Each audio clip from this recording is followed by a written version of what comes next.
December 26 വിശുദ്ധ സ്റ്റീഫൻ്റെ തിരുനാൾ. തിരുസഭ ഇന്ന് വിശുദ്ധ സ്റ്റീഫൻ്റെ തിരുനാൾ ആഘോഷിക്കുകയാണ്.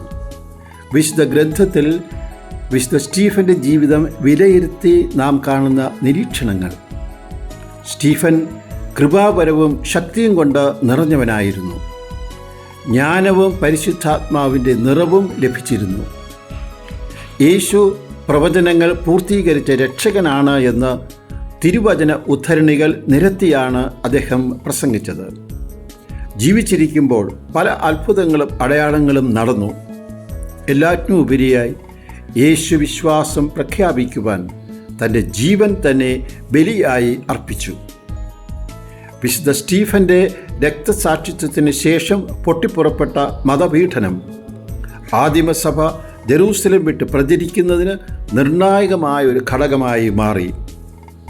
വിശുദ്ധ സ്റ്റീഫൻ ആദിമസഭയിൽ ചലനാത്മകമായ ശക്തിയായി മാറിയതുപോലെ ഞാനും എൻ്റെ കുടുംബവും എങ്ങനെയാണ് ഇന്നിൻ്റെ സാക്ഷ്യമായി മാറേണ്ടത് എന്ന് ഞങ്ങളെ പഠിപ്പിക്കണമേ എന്ന് നമുക്ക് പ്രാർത്ഥിക്കാം.